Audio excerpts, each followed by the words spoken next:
Good morning, students. Question number 1 of exercise 8.2 we have done. Today we have to start from question number 2, factorization. Same as first question we have to do. First sum is given x square minus 28x plus 196. Okay, so this part is based on, question number 2 is based on the identity a square minus 2ab plus b square is equal to a minus b whole square. ठीक है, because one minus sign is there, three terms with one minus sign, that is only in identity a square minus 2ab plus b square is equal to a minus b whole square. Okay, so we have to make it in this form. x square can be written as x whole square. x square किसका square है? x का. Okay, right side पे 196 is square of 14. Okay, तो ए square B square हो गए, बीच में रह गया माइनस 2ab, तो दैट माइनस 2 आइडेंटिटी से आ गया. a and b, what are our a and b? On left side x is written, so that is our a, x हो गया, and on right side it is 14 written, so b हमारा क्या हो गया बेटा? 14. ओके, तो इसके factor बन गए 2 इंटू एक्स इंटू 14. मल्टीप्लाई करके देख लो, you can check it same as it is coming, as it is given in statement. 2 14 की मल्टीप्लाई 28 आएगी, 28x होगा. ठीक है, it was given in the statement same. तो ये फॉर्म क्या बनेगी बेटा? a का square minus 2ab plus b square. तो using identity it can be written, what it can be written? a minus b whole square, and what are our a and b?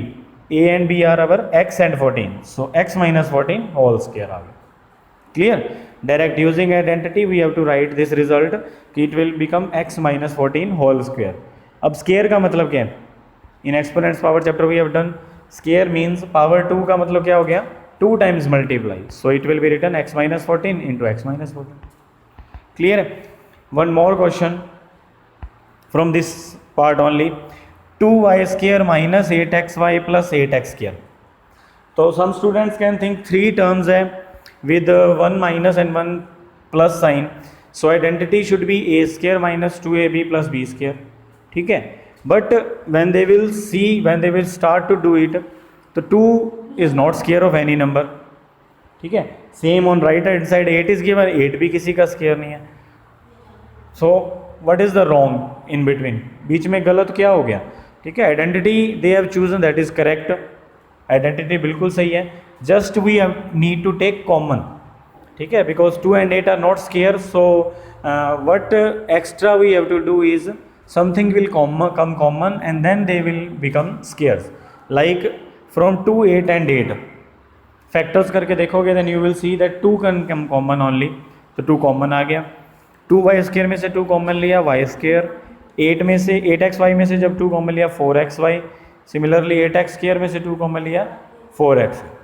ठीक है, तो after taking 2 common it is y square minus 4xy plus 4x square. Now it can be written as square form, like y square is square of y, 4x square is square of 2x, and in between 2ab. Clear? तो otherwise same as it is है.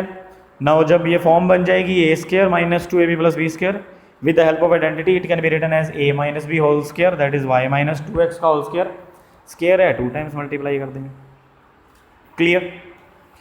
Okay, come to question number 3. Again factorize है. Now statement is 289 minus a square. तो here only 2 terms are there with negative sign, तो which identity will be used from the given 3 identities? a square minus b square is equal to a plus b, a minus b, because this is the only identity which has 2 terms. ठीक है, 2 terms वाली तो ये एक ही identity, तो easily you can guess that this identity will be used. a square minus b square is equal to a plus b and a minus b. So we have to write it in that form only. 289 is square of 17 and a square is square of a. ठीक है, तो ये क्या बन गया देखो, 17 whole square minus a square, 17 का square minus a square. Form कौन सी बन गई बेटा? A square minus b square. So using identity it will be written as a plus b and a minus b, that is 17 plus a and 17 minus a. Clear? One more 5m power 4 minus 125m power 4, n power 4, sorry. So now same thing again. तो students can think कि two terms है, negative sign है बीच में, तो identity लगनी चाहिए a square minus b square, but 5 is not square of any number, 125 is not square of any number. So here also same thing, something will come common and that is 5 which will come common. 5 common ले लिया बेटा. 5 common लेने के बाद बन गया m power 4 minus 25 n power 4. Now they will become square. Square बनाना है, ठीक है, दैट इज पावर 2 करनी है. Power is given 4 to us. तो in exponent chapter also we have done कि पावर की power get multiplied. Square we need, square का मतलब 2 तो चाहिए. पावर गिवन 4 है तो 2 की किससे मल्टीप्लाई करेंगे, 4 आ जाए, ऑफ कोर्स 2 से. So it will be written as square का स्क्वायर. जो 4 पावर है it will be written as square the square again. तो दैट इज m स्क्वायर का स्क्वायर आ गया. Similarly 25 is square of 5, so n power 4 n square का square आ गया. क्या फॉर्म बन गई, a square minus b square. So it can be written as a plus b and a minus b. That is m square plus 5n square and m square minus 5n square. Bar 5 as it is चलता रहेगा. Clear? Sorry. So in this way, question number 2 and 3 of this exercise 8.2 today you have to complete. Thank you.